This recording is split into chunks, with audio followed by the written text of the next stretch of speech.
पाय घातली आलं का? आईच्या गावात पडलं मागचं मागचं मागचं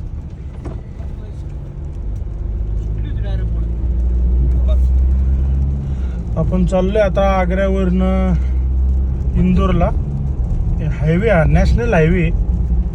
1-1 किलोमीटरला पैसे मोजायला लागतात ते. पण वस्तुस्थिती बघितली तर आग्र्यावरून निघून आता फक्त 150 ते 200 किलोमीटर झाले असेल. कमीत कमी रस्त्यामध्ये अर्ध्या किलोमीटरमध्ये कमीत कमी 100-200 गाय आडवा दिसतात. आता इकडे बघू शकता तुम्ही, रस्त्यातच बसल्यात डायरेक्ट. आता हे दिवस आहे म्हणून दिसतात तरी. आता पावसाचे वातावरण आहे, समजा पावसाळा आहे, रात्रीची वेळ समजा कोणी प्रवास करत असेल तर कसं शक्य आहे? बघा इथं मध्ये चरती गाई डिवायडरवरती, ती परत खाली येणार कधी? मी अशा परिस्थितीमध्ये ड्रायव्हिंग करणे, टोल पण देणे, खड्डे इतके आहेत रोडवरती. नितीन गडकरींना माझं म्हणणं आहे की कुठला विकास चालू आहे हेच मला विचारायचं फक्त. की टोल तर टोल द्यायचे. हा, आम्ही कोणत्या नियमाचं पालन नाही केलं. थोडं स्पीड 2, 5, 10 आणि स्पीड 80ची लिमिट आहे. 90-100 जरी गाडी असेल तर 90च्या पुढे गेलं तर लगेच 2,000 रुपये 1,000 रुपये दंड मारतात तुम्ही. थोडंफार इकडं लेन इकडं तिकडं झाली त्याचे दंड मारणार तुम्ही. पण मग अशा टायमिंगला जर तुम्हाला जे सुविधा द्यायला पाहिजे ते तुम्ही देऊ शकले नाहीत तर तुमच्याकडनं आम्ही का नाही दंड वसूल करावे?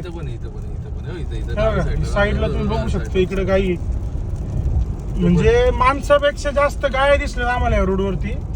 आणि आत्ताची नाही, मी या रोडवरती 4थी वेळ आहे माझी ट्रॅव्हल करायची. मी आत्ताच्या पॉइंटला कमीत कमी आतापर्यंत 2 वर्षापूर्वी तर माझ्या गाडीला एक मध्येच आडवी पळत येऊन, हे बघा, हे बघू शकता, हे काय बघा हे काय? हा भारत दाखवायचा का लोकांना आपण? तो टोल कशाला घेतात? टोल हे काय चाललंय काय नक्की? हा, गाय माता आहे मान्य आहे, आम्हाला पण इच्छा आहे गायीचं संरक्षण झालं पाहिजे. पण रस्त्यावरती जर अशा कोणत्या पण गाड्या खाली जर गाय येऊन मरत असतील तर याचं पण आपल्याला लाज वाटली पाहिजे. नितीन गडकरींना माझं नम्र निवेदन आहे की तुम्ही या गोष्टीचं लवकरात लवकर या प्रॉब्लेमला, नॅशनल हायवे हा बघा तुम्ही इकडे बघा, हे बघा मधूनच चालल्यात. काय त्यांची काय चुकी? त्यांना जिकडे जागा भेटेल ते जाणार आहे. पण सरकारने रस्ते बनवलेत गाड्यांना चालण्यासाठी. जर जनावरच जास्त असतील, गाड्यांपेक्षा जास्त जनावर आहेत रस्त्यांवरती, काय बोलण्यामध्ये अर्थ नाही राहत या गोष्टीला. नितीन गडकरींना माझं आव्हान आहे की टोल घ्यायच्या आधी रस्त्यांचे खड्डे व्यवस्थित करावे तुम्ही.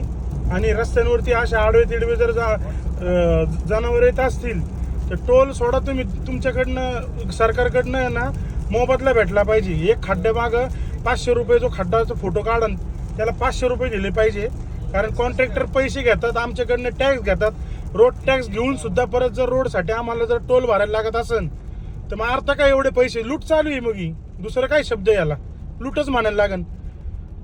2-2, 3-3, 4-4 हजार रुपये टोलला द्यायचे, मधून जनावर घ्यायची, थोडं नियम इकडं तिकडं झाले, दंड फाडायचे, वाहतुकीचे सगळे आम्हीच पालन करायचं, नियम वगैरे सगळं आम्हीच पालन करायचं. हा, पण बाकी सगळं तुम्हाला काहीच घेणं देणं नाही. खड्डे कशाच्या काही पैसे घ्यायचे, फक्त तुम्ही पैसे घ्यायचे लोकांकडनं, बस. दुसरं काहीच घेणं देणं नाही. नुसते इतके जनावर आहेत. 1-2 गाय तर अक्षरशः मेलेल्या अवस्थेत रस्त्यामध्ये तसे होते. ट्रकवाल्यांनी उडून निघून गेले होते. काय अर्थ राहतो या गोष्टींना? आता गडकरी महाराष्ट्रातले म्हणून त्यांना मराठीतच सांगायला लागेल. त्यांना हिंदीत नाही सांगून उपयोग होणार. जरी मी परराज्यात असलो पण त्यातल्या त्यात महाराष्ट्राची परिस्थिती बरी असले काय कुत्रे वगैरे समजा येतात ते समजा गाव साईडला असतातच. पण बाकी असे कुठं गाई म्हशी अशा आडव्या आलेल्या मला तरी आतापर्यंत महाराष्ट्र पूर्ण फिरून झालंय, दिसले नाही आतापर्यंत कधीच. टोल घ्यायच्या आधी पहिले विचार करा, मग टोल घ्या. नाहीतर मग आम्ही नियम मोडायला लागल्यावरती परत तुम्ही म्हणणार की नागरिकच, सर्वसामान्य नागरिकच त्यांची जबाबदारीचं पालन करत नाहीत, आम्ही काय करणार? हे बघा आता सुद्धा आता बोलता आता व्हिडिओला फक्त 5 मिनिटं झाले असतील. आतापर्यंत आपल्याला कमीत कमी 40 पण रोडवरतीच आहे. आता दिवस आहे लाईट आहे, नॅचरल म्हणून दिसतंय. रात्रीचं काय दिसणार आहे? त्यांच्या गाड्यांमध्ये reflect हा, कमीत कमी त्यांच्या गाड्यांमध्ये एखादी रिफ्लेक्टर लाईट असेल काहीतरी. मुळात तर ते रोडवरती नाहीच पाहिजे, कारण 80चं स्पीड लिमिट आहे. 80च्या स्पीड लिमिटला जर या रोडला मध्ये जर एखादं जनावर अचानक दिसलं, काय ब्रेक मारणार माणूस, काय कंट्रोल करणार? ज्याची गाडी चांगली असेल सुदैवाने तो वाचेल, पण सर्वसामान्य लोकांच्या गाड्या पण एवढ्या चांगल्या नाही की त्याच्यातनं वाचेल.